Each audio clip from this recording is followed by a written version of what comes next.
पहले मैं institute of agricultural and natural sciences के जितने भी फैकल्टी मेंबर्स हैं, डायरेक्टर हैं, कोऑर्डिनेटर्स हैं, सबको बधाई देना चाहूँगी इतने अच्छे आयोजन के लिए। और सबसे ज़्यादा बधाई के पात्र तो हमारे छात्र हैं जिनका इतना एक्टिव पार्टिसिपेशन रहा। देखिए, जैसा कि बात कर रहे थे शरद जी, छात्रों में असीम ऊर्जा होती है।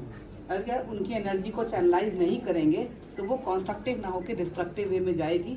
इसलिए बड़ा दायित्व इंस्टीट्यूट का होता है कि वो उनको इस तरह की एक्टिविटीज़ में लगातार दे, उनको प्रोजेक्ट में इन्वॉल्व करे, उनको एक्सटेंशन में करे, सोशल एक्टिविटीज़ में करे, कल्चरल में करे, स्पोर्ट्स में करे, हर तरह की एक्टिविटीज़ में उनको इन्वॉल्व करे और उनको एक प्लेटफॉर्म दे। तो हम तो कहते हैं अगर ऐसा होता था यहाँ पर तो कहीं ना कहीं कुछ अपने पार्ट की कमी थी हमारे अंदर। अगर ऐसा होता था, उनकी एक्टिविटीज़ को जो चैनलाइज करना चाहिए वो उस तरह नहीं किया जा रहा था। कि चाहे आज आपकी इंस्टीट्यूट है या आपका इंजीनियरिंग फैकल्टी है, ये सब इंस्टीट्यूट ऐसे डेवलप हो रही हैं, या आपकी लॉ है, BLLB, हर एक के पास 1000 से लेकर 1500 बच्चे हैं। तो अपने आप में एक इंडिपेंडेंट, एक बड़ी बड़ी यूनिट डेवलप हो रही हैं। इनको भी अपना एक सिस्टम बनाना पड़ेगा, अपना एक कल्चरल क्लब, अपना स्पोर्ट्स क्लब, अपना डिबेटिंग क्लब, अपने बहुत से क्लब बना के बच्चों को जोड़ते हुए रेगुलर एक्टिविटीज़ बच्चों की, और एक अपना एक एक्टिविटी का कैलेंडर, एकेडमिक कैलेंडर के साथ में एक बनाते हुए लेके बढ़ना पड़ेगा, जिससे बच्चों को प्लेटफॉर्म मिले और बच्चे हमारे आगे निकल कर आएँ। और देखिए, आपके यहाँ का बच्चा अभी स्टेट लेवल कंपटीशन में जा रहा है, ये बहुत खुशी की बात है।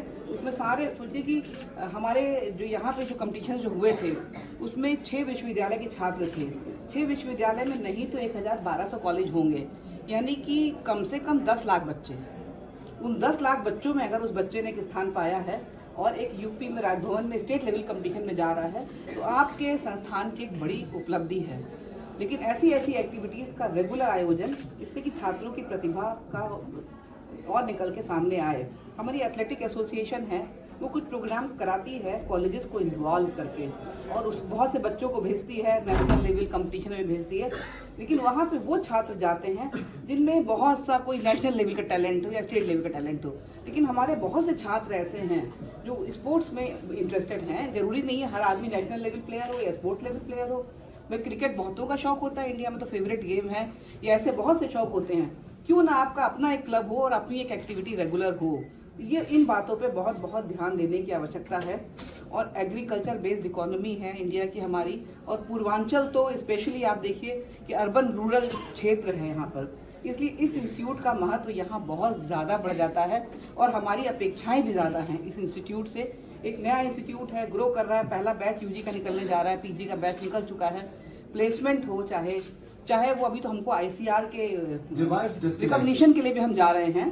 हमारा जब एक बैच निकल जाएगा तो हम ICR में जा रहे हैं, और बहुत चीज़ें और हम लोग प्लान कर रहे हैं। तो हम तो चाहते हैं एक उत्कृष्ट शोध केंद्र के रूप में, एक उत्कृष्ट संस्थान के रूप में हमारा इंस्टीट्यूट डेवलप हो।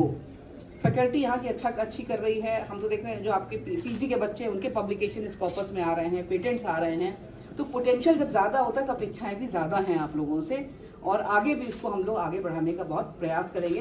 कुछ में MSc खुल रहा है, कुछ नया भी हम लोग प्लान करेंगे, कुछ और सब्जेक्ट जैसे पोटेंशियल अच्छा हो, जैसे डेयरी साइंस है, कुछ और सब्जेक्ट जिसमें क्षेत्रीय संभावनाएं ज़्यादा होंगी, उसमें भी हम खोलने का प्रयास करेंगे मास्टर्स, और रिसर्च के लिए भी बच्चों के लिए बहुत चीज़ें लेकर आएंगे।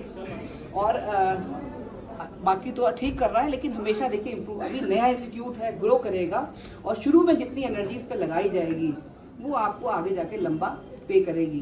पहला जो प्लेसमेंट होता है, पहला बैच निकलता है, उसका जो प्लेसमेंट होता है उस पर आपके इंस्टीट्यूट की छवि बहुत बहुत डिपेंड करती है। तो प्लेसमेंट पे एक बहुत काम करने की इस समय आवश्यकता है। आप लोग जोड़ भी रहे हैं, हमने देखा ज़्यादा फाउंडेशन के प्रोग्राम में थे, बहुत संस्थाएं यहाँ आ रही हैं, लेकिन थोड़ा सा और वृहद रूप में हमको जाने की, हमारे बच्चों को और अवसर प्रदान करने की आवश्यकता है। और फील्ड वर्क, जैसे कि कहा रामवन जी ने कहा कि अगर आपका छात्र एग्रीकल्चर का, देखिए अगर कागज बैठ के आलू बनाएंगे तो कृषि नहीं सीखेंगे, ये तो जान लीजिए। वो कागज ही पे बना रहेगा, वो निकल के फील्ड पे नहीं आएगा। कुछ सब्जेक्ट ऐसे होते हैं जो अप्लाइड नेचर के होते हैं, जहाँ पे आपको 80% एनर्जी अपनी फील्ड में लगानी पड़ेगी और बाकी 20% क्लासरूम में।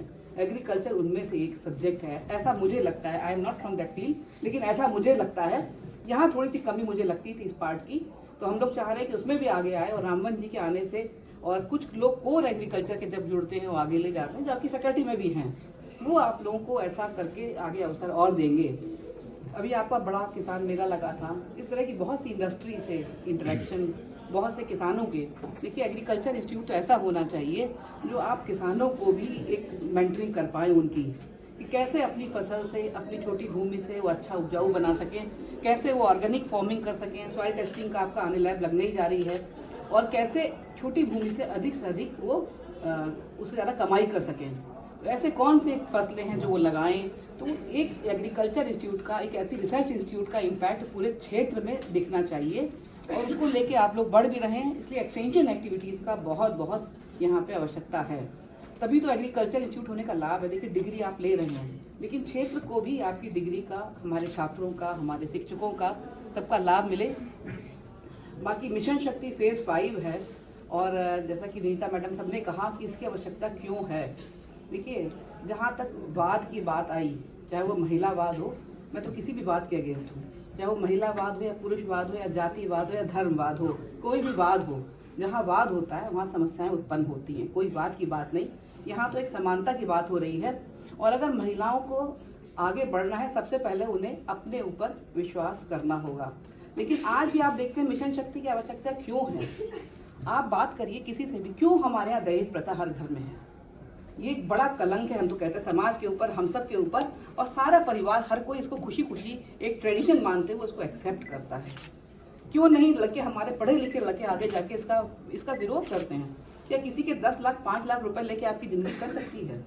और जो लड़की या परिवार आपको देता है वो आपके बारे में क्या सोचता है, कितनी रिस्पेक्ट रहती है, कितनी चीज़ें रहती हैं। ऐसी बहुत सी कुप्रथाएं हमारे बीच में हैं, जिसमें हमारे यूथ को बढ़ के आना पड़ेगा, उसका अपोज करना पड़ेगा, अपने परिवार को समझाना पड़ेगा, और तभी महिलाओं का बराबरी की बात कर पाएंगे। जब तक मानसिकता में परिवर्तन नहीं आएगा तब तक आप बराबरी की बात तो नहीं कर सकते। मेन इसमें ज़रूरत है अपनी मानसिकता का परिवर्तन, और कोई भी ऐसी प्रथा जो आपको मेल और फीमेल को एक दूसरे से कम और ज़्यादा कहती है, उस प्रथा का आपको, कुप्रथा का आपको विरोध करना पड़ेगा। तभी आप नारी को समाज में बराबर का दर्जा दे पाएंगे और बराबर का सम्मान दे पाएंगे। केवल कविताएं, केवल काव्य, केवल गद्य और केवल बातें, उनसे तो कुछ नहीं होने वाला है। ये तो करने की चीज़ है। आप क्या करते हैं, क्या महसूस करते हैं, और क्या उसके लिए आगे बढ़ते हैं। कि आप कभी अपने घर में ये बात पर डिस्कशन करते हैं, जब आप घर में आपकी बहन की शादी हो रही होती है, या आपके घर में आपका भाई जब दहेज मांगता है, क्या कभी समझाने का प्रयास करते हैं? तो ये बात जब तक आप लोग ऐसी नहीं करते हैं, या अगर आपका मित्र किसी बगल लड़की को छेड़ रहा होता है, क्या आप समझाते हैं कि नहीं ये गलत है? ये तो हम बॉयज से भी कह रहे हैं। तो इसमें लड़कियों को नहीं, इसमें पुरुषों का भी बड़ा योगदान होगा इस तरह के समाज के निर्माण के लिए, जहाँ पे जाति को लेके कोई भेदभाव ना हो, धर्म को लेके कोई भेदभाव ना हो, और लिंग को लेके कोई भेदभाव ना हो, सबको बराबरी का दर्जा मिले और सब एक साथ आगे बढ़ें। इसलिए मिशन शक्ति फेज़ 5 की ज़रूरत पड़ी, और हमारे माननीय मुख्यमंत्री जी लगातार प्रयास कर रहे हैं कि महिलाओं को आगे ले जाने का, उनके विकास के लिए इस तरह कार्यक्रम चलाने का। सबसे ज़रूरत है हमारी मानसिकता में परिवर्तन की। ठीक है, थैंक यू वेरी मच।